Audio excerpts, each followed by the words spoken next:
우리가 이 세상에 살면서 범할 수 있는 죄 가운데 예수님 십자가로 덮어지지 않는, 덮지 못하는 죄는 없습니다.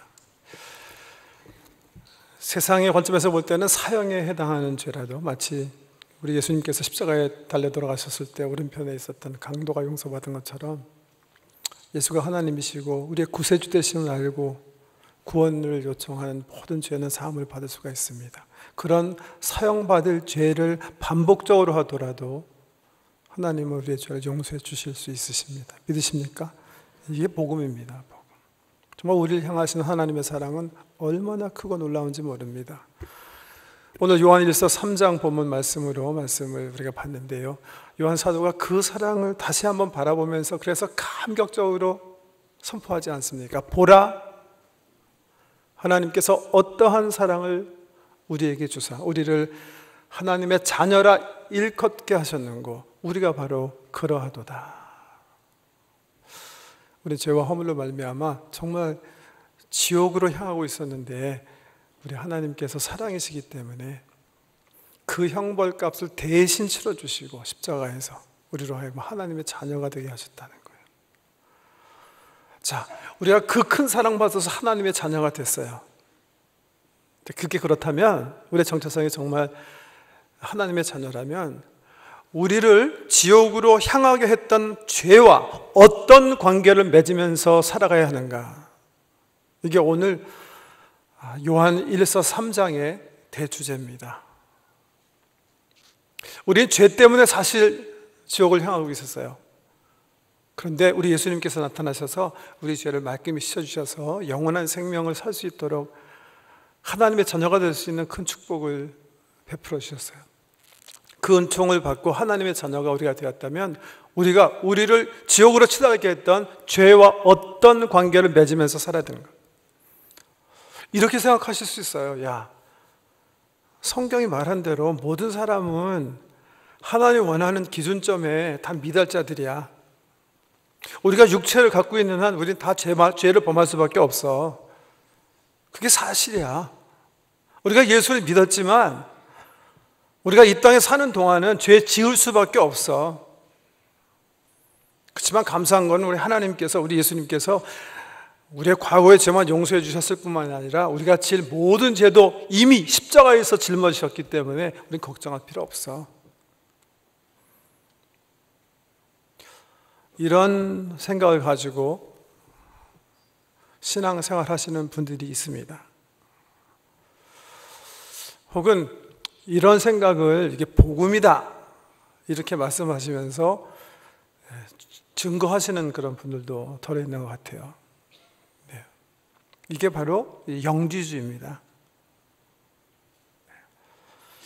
우리 예수님께서 십자가에서 우리의 과거의 죄, 미래의 죄 다 용서해 주셨기 때문에, 그리고 우리가 육신을 갖고 이 땅에 살고 있는 한 죄를 범할 수밖에 없는 죄인이기 때문에 너무 죄에 대해서는 너무 센시티브하게 그렇게 걱정하지 말자.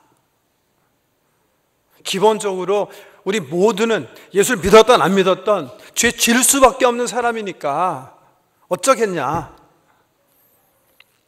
대충 그러면서 살다가 천국 가면 되는 거지. 이 영지주의입니다, 이게. 그런 사람들이 초대교회 당시 교회를 어지럽히고 있었기 때문에 쓰여진 서신이 바로 요한 1서입니다. 요한이 이 문제에 대해서요 어떻게 대답하는지 한번 본문 말씀 통해서 살펴보기 원해요. 성경 말씀 열어보세요. 4절부터 한번 보세요. 죄를 짓는 자마다 불법을 행하나니 죄는 불법이라. 그가 우리 죄를 없애려고 나타나신 것을 너희가 아나니 그에게는 죄가 없느니라. 그 안에 거하는 자마다 범죄하지 아니하나니 범죄하는 자마다 그를 보지도 못하였고 그를 알지도 못하였느니라. 자녀들아, 아무도 너희를 미혹하지 못하게 하라. 의를 행하는 자는 그의 의로우신 것 같이 의롭고 죄를 짓는 자는 마귀에게 속하나니 마귀는 처음부터 범죄함이라. 하나님의 아들이 나타나신 것은 마귀의 일을 멸하려 하심이라. 하나님께로부터 난 자마다 죄를 짓지 아니하나니 이는 하나님의 씨가 그의 속에 거함이요 그도 범죄하지 못하는 것은 하나님께로부터 났습니다. 다시, 하나님께로부터 난 자마다 죄를 짓지 아니하나니 이는 하나님의 씨가 그의 속에 거함이요 그도 범죄하지 못하는 것은 뭐예요? 하나님께로부터 났습니다. 성경은 분명히 얘기하고 계시는 거예요. 내가 하나님께로부터 났으면 나는 범죄할 수가 없다, 이렇게 얘기하세요. 내가 하나님의 자녀가 되었으면 나는 결코 범죄할 수가 없다, 할래도 하지 못한다, 이게 성경은 얘기하시는 거예요. 그러면서 그 이유를 3장에서 밝혀요. 예. 왜 우리가 하나님의 자녀가 되면 우리는 죄로부터 멀어지게 되는가? 왜 과거에 마귀에 끌려다녔을 때, 아직 세상에 속해 있을 때 범하던 죄로부터 우리가 해방되어질 수밖에 없는가? 그 이유를 얘기하세요. 첫 번째 이유 뭐예요? 우리가 예수를 알게 되면, 생명 되신 주님 인격적으로 만나고 성령 세례를 받으면요, 세계관이 바뀌기 때문에 그렇대요. 2절 말씀 보세요. 이렇게 얘기하세요. 사랑하는 자들아, 우리가 지금은 하나님의 자녀라. 장래 어떻게 될지는 아직 나타나지 아니하였으나 그가 나타나시면 우리가 그와 같을 줄을 아는 것은 그의 참 모습 그대로 볼 것이기 때문이니 주를 향하여 이 소망을 가진 자마다 그의 깨끗하신 것 같이 자기를 깨끗하게 하느니라. 예수를 몰랐을 때 가지고 있었던 세계관과 예수님 만나고 하나님의 자녀가 됐을 때 세계관이 다르다는 거예요. 정말 그래요. 생각해 보세요. 제가 중국에 제일 처음 방문한 게 지금부터 한 15년 전 같아요. 예. 두만강 넘어서 북한에 계신 분들이 식량 문제 때문에 많이 탈북하고 길림성에서 살고 있다 그래서 저희 노회가 이렇게 대표단을 파송해서 일하게 하기 위해서, 시찰하게 하기 위해서 갔을 때 처음 갔는데요, 영길시에서 이렇게 머물면서 그 일을 하고 있는데, 하루는 선교사님과 함께 그 시내에 차를 타고 이렇게 나가게 되는데, 길거리에 이렇게 보니까 아주 추운 겨울이었거든요. 그게 1월이었는지 2월이었는지 정말 만주 허허벌판 얼마나 추운 데입니까? 그렇게 추운데요, 길거리에 각양각색의 아주 찬란한 옷을 입은 중국 노인분들이 행진하면서 막 음악에 맞춰서 춤을 추고 계시는 거예요. 뭐 빨간색, 노란색, 뭐 할 거 없이 그냥 엄청나게 화려한 색상의 그 노인들이 한 7, 80명 되는 분들이 꼭 이렇게 군대 소대 이렇게 행렬처럼, 중대본부 이렇게 행렬처럼 이렇게 행렬을 지고서는 길거리 행진하면서 막 춤추고 노는 거예요. 그래서 제가 선교사님한테 이게 무슨 국경일입니까? 무슨 축제일입니까? 이렇게 물어봤어요. 아니래요. 그래서 그런데 이렇게 날씨도 추운데 저분들이 이렇게 저렇게 길거리에서 춤을 추고 계십니까? 물어봤더니 선교사님이 이렇게 대답하시더라고요. 목사님, 저분들은 이게 답니다. 저는요, 그 전까지만 해도 이렇게 공산주의 국가 그러면 굉장히 막 규제돼 가지고 놀이가 없고 뭐 이렇게 막 우중충하게 사는 그런 데인 줄 알았거든요. 그런데 그 말씀 듣고 살펴보니까 정말 그래요. 그게 다예요. 하나님 없이 유물적 사상 가지고 사는 사람들의 세계관을 보니까 그게 다예요. 이 땅에 우연히 한번 태어났으니까 가능하면 건강하게 오래 살아야 되고, 오래 살면서 즐겁게 살아야 돼요. 재물도 움켜쥘 수 있을 만큼 움켜줘야 되는 거예요. 편안하게 재미있게 남들보다 더 즐기면서 사실 수 있는 거예요. 그래야 되는 거예요. 왜? 그게 다니까. 더 이상은 없으니까.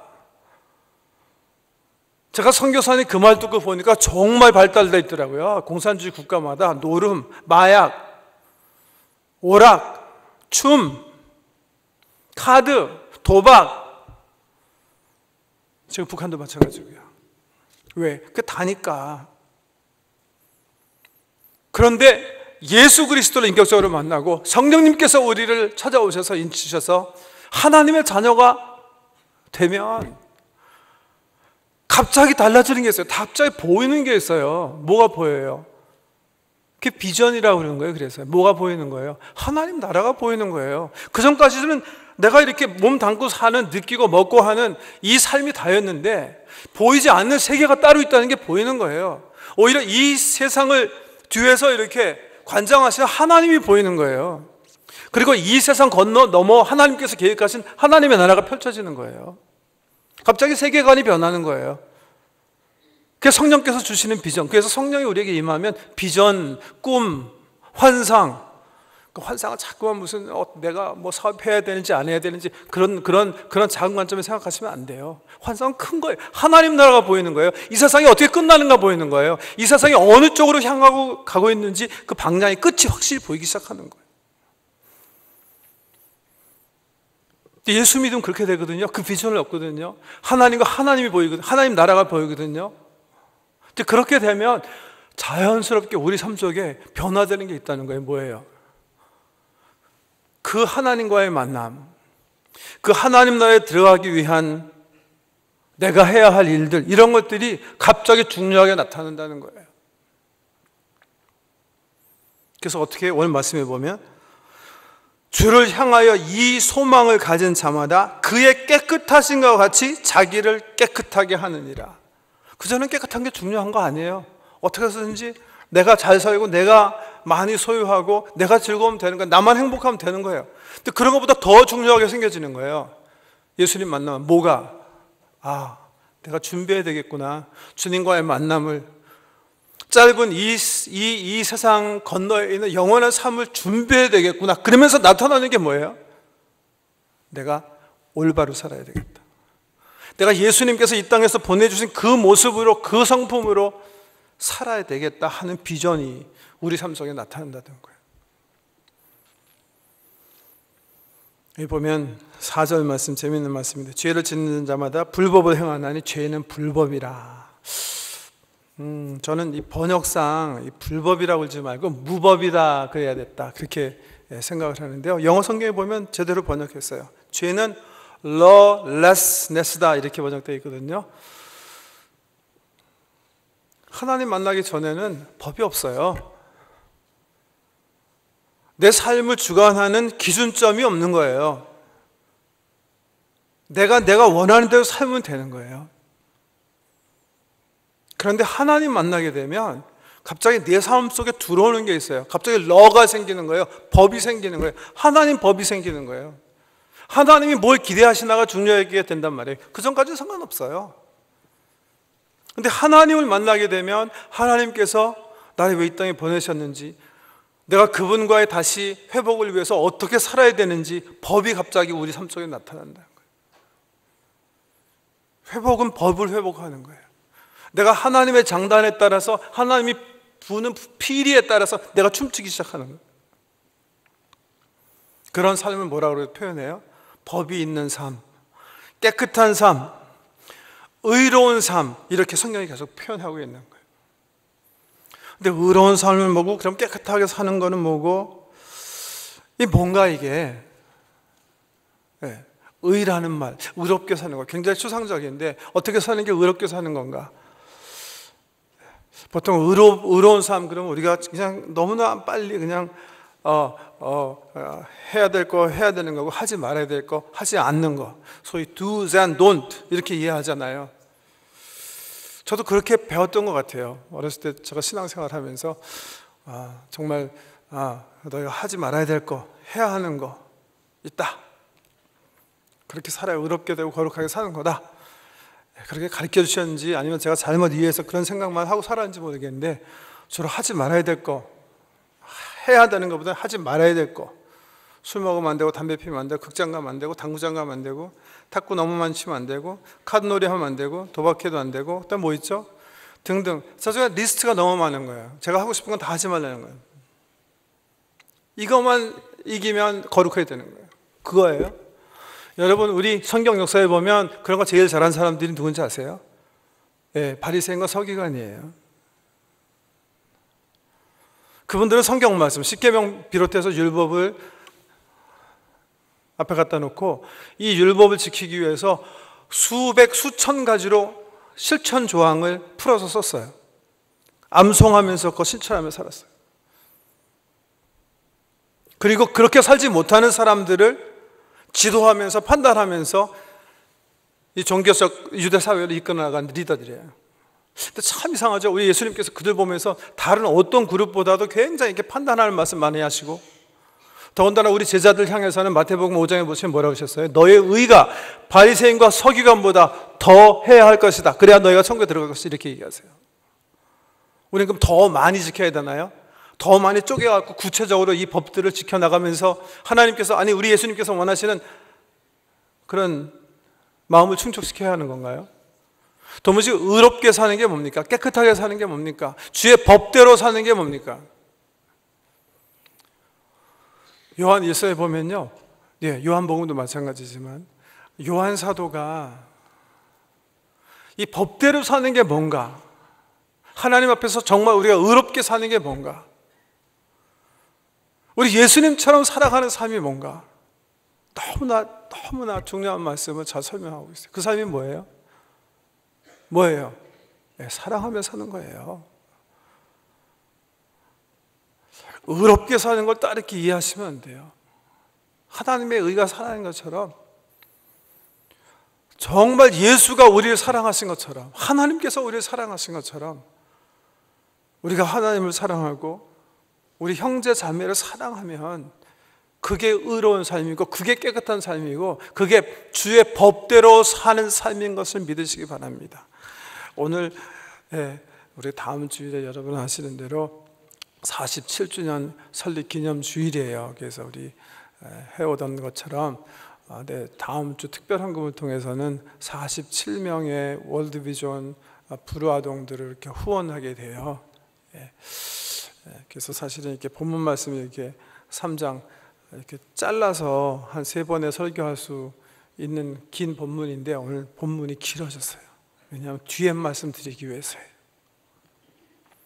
의로운 삶의 구체적인 실체 뭐예요? 형제 사랑.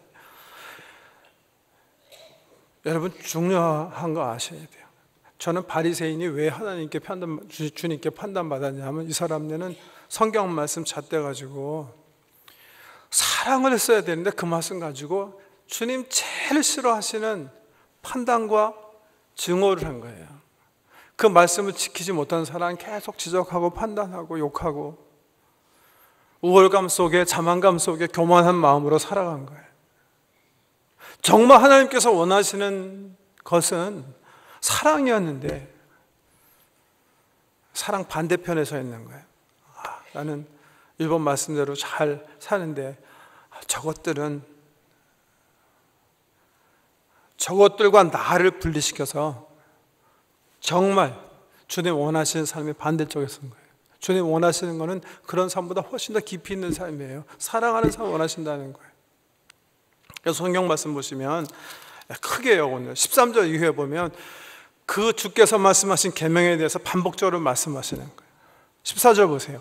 우리는 형제를 사랑함으로 사망에서 옮겨 생명으로 들어간 줄 알거니와 사랑하지 아니하는 자는 사망에 머물러 있느니라.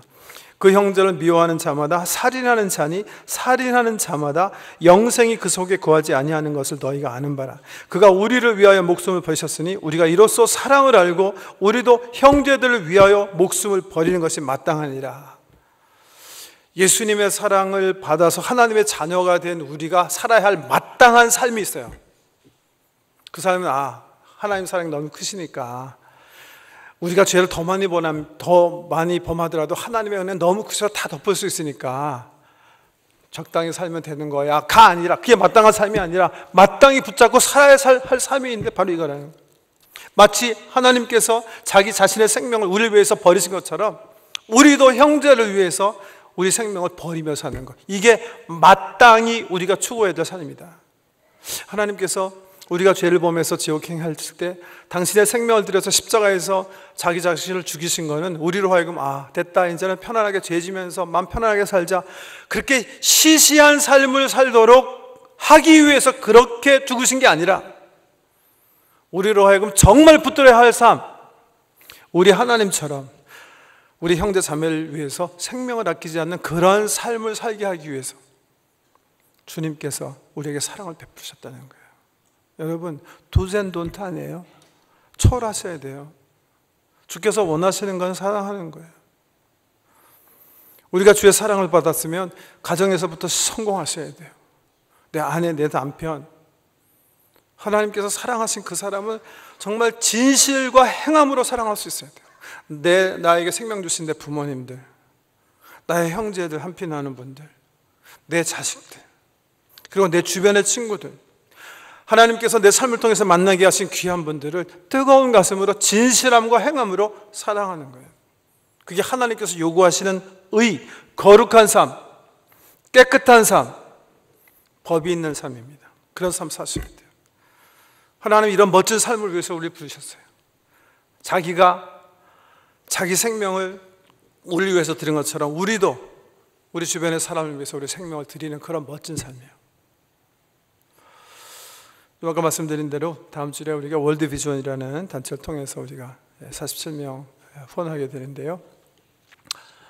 여러분 아시죠? 우리 월드비전이라는 단체는 사실 한국 전쟁 때문에 태동된 그런 세계적인 구조 기관이에요. 1950년에 우리 한경지 목사님, 그리고 한경지 목사님이 이제 막 고아들 돌보는 모습을 밥 피어스 목사님께서 보시고 이거 정말 도와야 되겠다 해서 우리 한국 고아들, 한국 그 전쟁 고아들 섬기기 위해서 미국 또 유럽 등에 어필해서 이제 구제 단체를 조직하게 되는데 지금은 전 세계적인 기관이 됐어요. 그 얘기 잘 아실 거예요. 피어스 박사님은 나름대로 큰 희생을 치르셨어요. 왜냐하면 이 일이 하고 보니까 너무 많은 거예요. 너무 큰 거예요. 이게 덕이 되는 얘기인지 덕이 안 되는 얘기인지 모르지만 너무 일이 많아지셔서 가정을 돌보질 못하셨어요. 그래서 아이가 극심한 디프레션 속에 있는데도 이미 하나님께서 맡겨주신 고아들이 너무 많았기 때문에 정말 밖으로만 돌아다니시는 중에 아들에게 연락을 받아요. 아빠, 나 지금 너무 힘들어. 아빠가 듣고 그래 미안하다. 내가 너랑 함께 있어야 되는데 지금 갈 수 없어. 전화 끊었거든요. 아들이 자살해서 죽었어요. 그런 그 뭐라 그럴까, 그 희생 속에 세워진 단체예요. 선명회. 참 귀한, 우리 한국에서 선명회를 시작했는데 지금 월드 비전이죠. 근데 이 월드 비전만 한국 전쟁 때문에 세워진 거 아니에요. 또 세계에 제 생각에 두 번째 큰 어린이 구호 단체 있어요. 컴패션 인터내셔널이라는 단체예요. 일하는 방식이 월드비전이랑은 사뭇 다르기 때문에 우리에겐 덜 알려졌지만 역시 이 단체 역시 미국의 한 목사님이 한국 전쟁에 오셨다가 보시고 우리 한국의 어린이들이요, 어린이가 아니었죠. 어떤 그 트럭이 이렇게 가는데 쓰레기 트럭인데 보니까 애가 하나 있는 거예요. 그러니까 목사님이 너무 놀라가지고 뛰어가셔갖고 차를 세우고, 아니 여기 지금 이 애가 있다고. 차를 세우게 해서 보니까 그 쓰레기 더미에 애가 하나만 있는 게 아니라 그 쓰레기가 다 애였어요. 목사님이 충격을 받으시고 내가 이 아이들을 살려야 되겠다 해서 시작한 게 컴패션 인터내셔널이에요. 지금도 130만 고아들, 우리 한국에는 1990년대까지 이 단체가 우리 한국 고아들을 섬기다가 이제 한국도 이제 후원국이 됐어요. 그래서 23개국 이제 연락한 나라를 돕고 있는데, 그 컴패션 인터내셔널에 몇 년 전에 부총재가 되신 분이 있으세요. 우리 재미 교포 2세, 1.5세라고 해도 되는데 12살쯤에 북미 이민 오셔서 여기 바이올라 대학에서 경영학 하시고 또 탈보 신학교에서 석사 신학 박사학위 과정을 마치신 귀한 목사님이신데요. 그분이 이제 부름을 받고 지금은 컴패션 인터내셔널을 맡아서 하세요. 이 목사님의 일한데요. 이 목사님이 워낙 정말 컴패션, 긍휼한 마음이 많으신 분인데, 특별히 이제 백혈병 걸린 사람들을 위해서 미리 이렇게 신청해 놓는 게 있거든요. 자기 골수를 이렇게 조사해서 혹시 자기 골수와 맞는 사람이 있으면 이제 골수 기증할 수 있도록 그 뱅크에 자기 자신을 레지스터하는 프로그램이 있는데 그렇게 자기 자신을 레지스터해 놓은 거예요. 그런데 한국에서 전화가 온 거예요. 목사님, 당신 골수와 똑 이렇게 매치되는 그런 여자아이가 지금 도움이 필요합니다. 그래서 기꺼이 자기가 이미 뭐 마음 정한 거라 한국에 가서 이제 골수를 기증하기 위해서 이제 수술을 받은 거예요. 지금은 수술 방법이 많이 좋아졌다고 하는데 그 당시만 해도 이제 뭐 사람 눕혀놓고 마취 전신 마취 시키고 골수를 이렇게 주사기를 뽑아가지고 이제 옆에 사람에게 주는 거예요. 일주일에 입원해서 그 이식 골수 뽑아내는 수술을 하는데 그래도 참 안타깝게 목사님 그 뽑아내는 과정에서 부작용이 일어난 거예요. 그래가지고 막 정말 사경을 헤매시다가 그래도 하나님 은혜로 한 달 만에 이제 소생하신 거예요. 살아났어요. 더 감사한 거는 자기 골수를 준 아이가 목사님 골수를 받고 이제 살아나게 됐다는 거예요. 그래서 기쁨으로 생활하고 계시는데요. 그런데 한 5개월쯤 지났는데 병원에서 전화가 올려온 거예요. 같은 병원에서 하는 말이, 의사가 목사님, 지금 목사님께서 골수를 증여한 아이가 다시 컴플리케이션이 일어나서 위중한 상태에 있는데 얘가 다시 골수 이식 수술 받아야 됩니다. 그런데 얘가 이미 목사님 골수를 받았기 때문에 다른 사람 건 받을 수가 없습니다. 그래서 혹시 목사님께서 다시 증여해 주실 수 있나 생각해서 전화를 드렸습니다. 그러나 의사가 말하기를, 목사님 다시 골수를 주르더라도 저희가 의학적으로 보니까 이 어린아이는 1%밖에 생존할 수 있는 확률은 없습니다. 그러면서 의사가 하는 말이, 그러니까 목사님 그냥 제가 의례상 전화하는 거니까 부담감은 갖지 마십시오. 그러더래요. 부담감 갖지 않게 하려는데 왜 전화를 왜 해요? 잘 모르겠습니다만은 목사님 전화 받으시고 부담감을 느끼셨지만 의사의 말에 오히려 위로 받으신 거예요. 확률이 없다니까 내가 할 필요가 있을까? 그래도 마음에 부담감이 느껴져서 아내랑 의논한 거예요. 내가 이런 전화를 받았는데 자네 어떻게 생각하나? 그랬더니 아내가 당연히 하지 말아야죠. 이미 당신은 한번 1차 수술을 통해서 많은 그 컴플리케이션 때문에 고생했고 죽을 고비를 넘기신 데다가 아니 다시 하더라도 1%밖에 확률이 없다는데 그 수술을 왜 당신이 해야 됩니까? 아내뿐만이 아니라 자기 동료들에게 물어봐도 똑같은 대답이에요. 아니 목사님 이미 충분히 희생하셨습니다. 충분합니다. 그거로. 가능성이 없는 수술인데 왜 목사님이 그 생명을 다시 담보해야 됩니까? 하지 마십시오. 모든 사람이 다 그렇게 얘기해 주는 거예요. 마음에 부담감이 있었지만 그 마음으로 위로받으며 살고 있는데, 그러는 중에 목사님께서 에콰도르에 선교를 가게 되셨어요. 거기 갔더니 일하고 있는 중에 워싱턴 중앙 한인교회에 단기 선교팀이 와서 만나서 교제하는데 거기 아주 정말 이렇게 덕이 있는 장로님이 한 분 리더로 오셨기 때문에 그분과 교제하는 중에 목사님께서 또 그 얘기 하신 거예요. 내가 사실은 이런 일이 있었고, 두 번째 2차 제의 이 골수를 이제 다시 기부해 달라는 청을 받았는데 1% 확률밖에 없다 그래서 못하고 지금 망설이고 있는 중이라고. 그러니까 위로받기 위해서는 또 그렇게 얘기하신 거예요. 장로님 어떻게 생각하시냐고. 당연히 장로님께서 하지 말으셔야죠. 그러실 줄 알았는데 장로님께서 그러시더래요. 목사님, 저는 목사님께서 하셔야 된다고 생각합니다. 제 큰아이가 백혈병으로 죽었습니다.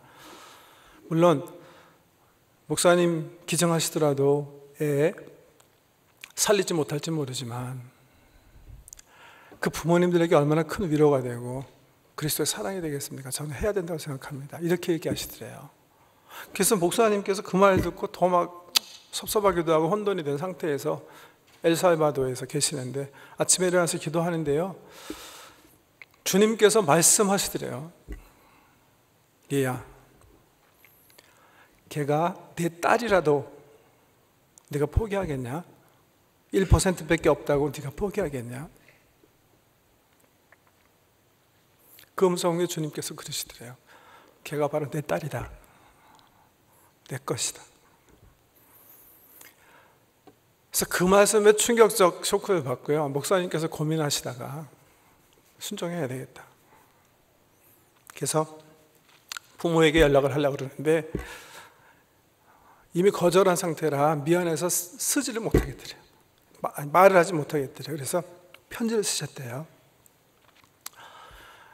사실 내가 다시 이 골수증여 하려고 하는데 사실 내가 무슨 선한 마음이나 이런 마음으로 사실 하는 건 아니고 안 하려고 하는 이런 마음을 하나님께서 일깨워 주셨기 때문에 부끄러운 마음으로 내가 골수를 다시 드리기로 했습니다. 그래서 편지 제목이 부끄러운 목사라는 제목으로 장문에 글을 써서 보내신 거예요. 한국으로. 한참 후에 그 어린아이 어머니가 편지를 이렇게 쓰셨는데 5장 써주시더래요. 정말 편지 자국자국마다 눈물 자국이 있는 편지예요. 목사님 한 번도 아니고 2번이나 골수 이식을 해주셔서 감사합니다. 딸애가 묵윤실에서 너무 고통스러워하고 있어 감사의 편지를 쓸 겨를도 없었습니다. 저도 목사님이 얘기하는 예수님이 누군지 모르지만 매달려 기도하겠습니다. 하나님께서요, 목사님과 그 어머니 기도 들으셨어요. 의사들은 1% 생존율이라고 그랬는데 살았어요. 지금도 건강하게 생활하고 있어요. 더 감사한 거는 그 집안이 지금은 다 아빠, 엄마, 모든 식구들이 교회에서 신앙생활하는 거예요. 그 아빠도 나도 목사님처럼 그렇게 살아야 되겠다 해서 자기 골수를 다른 아이에게 이미 한번 이식하는 희생의 봉사했다는 거예요. 성경이 이렇게 얘기했어요. 그가 우리를 위하여 목숨을 버리셨으니 우리가 이로써 사랑을 알고 우리도 형제를 위하여 목숨을 버리는 것이 마땅하니라. 죄와 허물로 죽을 수밖에 없는 사람들을 예수 십자가의 피로 살리신 이유는 괜찮다, 이제는 죄 져도 괜찮아, 어차피 다 용서받은 거니까, 그러면서 죄의 해에서 마귀의 자녀로 다시 돌아가서 그런 삶을 살게 하시기 위해서 십자가의 큰 사랑으로 우리를 감으신 게 아니라 그 사랑의 삶을 우리가 살 수 있도록 이 땅에서부터 천국 백성의 삶을, 하나님 자녀다운 삶을 여기서부터 살게 하시기가 하나님의 계획이라는 거예요. 그게 바로 마땅한 삶입니다. 영주주의자들은 그걸 잘못 생각하고 있었어요. 하나님의 사랑이 너무 크니까, 당신의 은혜는 우리 모든 것을 덮을 수 있으니까 괜찮아. 하나님은 그런 시시한 삶으로 하나님의 자녀를 부르지 않으셨다는 거예요. 예수 그리스도가 보여준 그 삶, 우리 서정인 목사님께서 보여주신 그런 멋진 하나님 자녀의 삶을 살게 하기 위해서 우리로 하여금 십자가의 사랑을 얻게 하셨다는 거예요. 그 사랑의 삶을 향해서 걸어가신 저와 여러분 되시기를 주의 이름으로 축복합니다.